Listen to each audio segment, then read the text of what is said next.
आगरा के थाना जगदीशपुरा के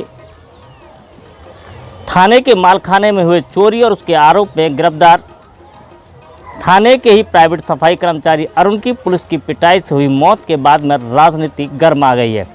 जहां पर रात में ही कांग्रेस नेता प्रियंका गांधी आगरा पहुंच गई थी और उन्होंने पीड़ित परिवार से मुलाकात करने के बाद में पीड़ित परिवार के साथ में हुई घटित घटना की मीडिया को जिस प्रकार से जानकारी दी थी उससे रूह कांप देने वाली घटना थी। इसके साथ ही आप सांसद संजय सिंह भी रात में ही आगरा पहुंचे थे और उन्होंने पीड़ित परिवार से मुलाकात भी की थी। प्रियंका गांधी ने पीड़ित परिवार को 30 लाख रुपए आर्थिक सहायता देने की घोषणा भी की थी, जिसे सलमान खुर्शीद ने पहुंच कर के चेक पीड़ित परिवार को दे दिया है।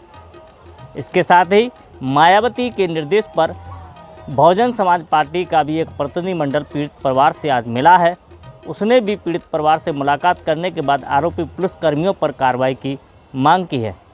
इस बारे में जानकारी देते हुए बहुजन समाज पार्टी के प्रतिनिधिमंडल के प्रमुख नेताओं ने बताया कि आदरणीय बहन कुमारी मायावती जी, जो इस प्रदेश की 4 बार मुख्यमंत्री रही है और बहुजन समाज पार्टी के अध्यक्ष हैं, उनके निर्देश पर बहुजन समाज पार्टी का प्रतिनिधिमंडल आज आगरा के लोहा मंडी स्थित जो अरुण कुमार है उस पीड़ित परिवार उसके सदस्य परिवार से मिलने के लिए आया था, तथ्यों की जानकारी लेने।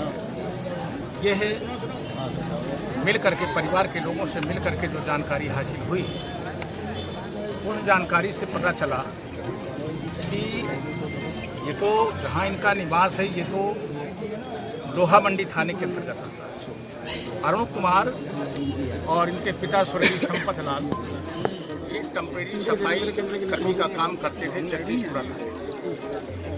जगदीशपुरा थाने की पुलिस 17 अक्टूबर 2021 को इस परिवार के लगभग लोगों को, चाहे वो बच्चे हों, महिलाएं दी, ऐसी यातनाएं जिनको कहने में भी शर्म महसूस होती है, इस तरह की अमानवीय यातनाएं दी।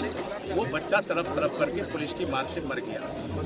घर परिवार के जो 40 लोग पकड़ के ले जाए गए थे, बच्चे, औरतें, आदमी, उनको भी पूरी तरह से लगातार मारा पीटा। और जब वो हत्या हो गई, एक निर्दोष बच्चे की हत्या हो गई, प्रशासन ने कर डाला, तो फिर ये मीडिया के जरिए कहा गया कि माल खाने से 25 लाख रुपया चोरी चला गया और उस 25 लाख चोरी में से 15 लाख रुपया, एक दैनिक जागरण की बात बता रहा हूँ, 15 लाख रुपया इसके घर से रिकवर हुआ था।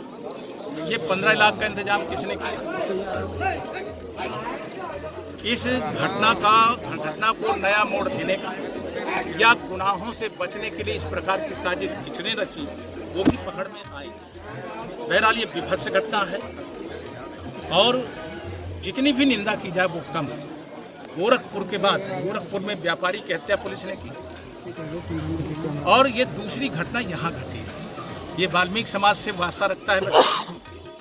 जो गोरखपुर में घटना घटी उसमें सरकार ने 40 लाख रुपए दिया और 1 क्लास की सर्विस उसकी पत्नी को देने का काम किया। ये वाल्मीकि समाज का है, इसीलिए सरकार ने गुनाहों से पर्दा डालने के लिए, गुनाहों में पर्दा डालने के लिए और पीड़ित परिवार की जबान बंद करने के लिए रुपए 10 लाख का चेक मृतक की पत्नी को दे करके इतिश्री बना।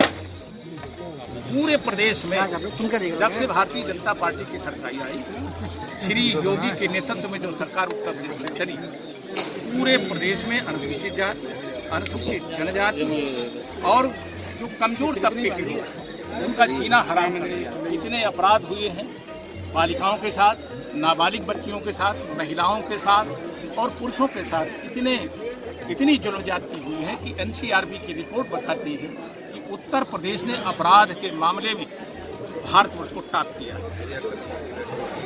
कानून के राज्य का खात्मा हो चुका है। कानून व्यवस्था बिल्कुल ध्वस्त है, नौकरशाही बेलगाम है।